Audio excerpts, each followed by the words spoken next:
কই মাছ রান্না করার জন্য আজকে আমি পুকুর থেকে এই কই মাছগুলোকে ধরে নিয়ে এসেছি। তো রান্না করার জন্য প্রথমে এগুলোকে কেটে নিতে হবে। এগুলো সবগুলো আমাদের পুকুরের কই মাছ। তো এখন আপনারা দেখতে পাচ্ছেন যে হলুদ এবং মরিচ মাখানোর পরে এগুলার চেহারা হয়েছে এরকম। এখন আগুনটা জ্বেলে তারপরে আমরা ভাজিটা শুরু করব।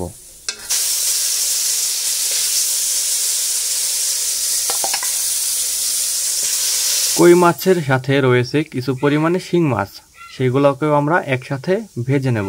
মাছের তেল মুখে ছিটে আসার কারণে আমি এই ছাঁকনিটা দিয়ে কিছুটা আটকে রেখেছি। মাছ ভাজা হয়ে গেলে সেই তেলেই কিছু পরিমাণে পেঁয়াজ এবং কাঁচামরিচ দিয়ে একসাথে কষিয়ে নেব।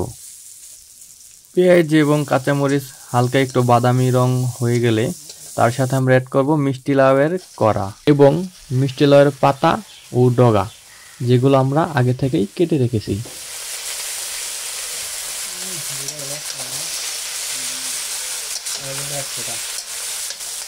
আর এইদিকে ভাজা মাছগুলো নামিয়ে রাখা হয়েছে। তো দেখতেই পাচ্ছেন যে মাছগুলো কত সুন্দর করে ভাজা হয়েছে। পেঁয়াজের সাথে লাউ শাক ভেজে কোনো ধরনের জল না দিয়ে আমরা কিছুটা সময় ঢেকে রেখেছিলাম, যাতে লাউ শাকের জলগুলো নিজে থেকেই বেরিয়ে আসে।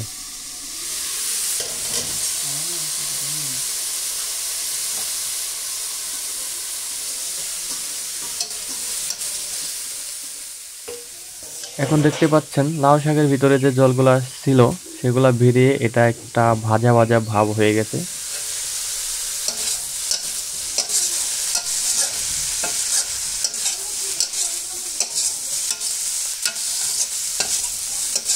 এখন আমরা এখানে কিছুটা পরিমাণে জল দিব, অনেকটা বেশিও নয় এবং অনেকটা কমও নয়।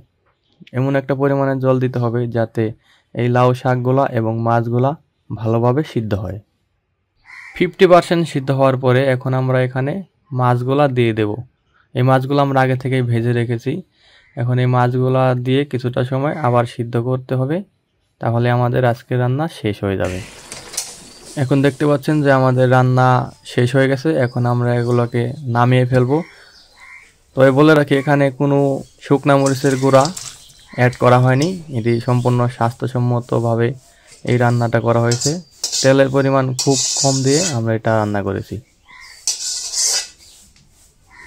এতক্ষণ আমাদের সাথে থাকার জন্য আপনাদেরকে অনেক অনেক ধন্যবাদ।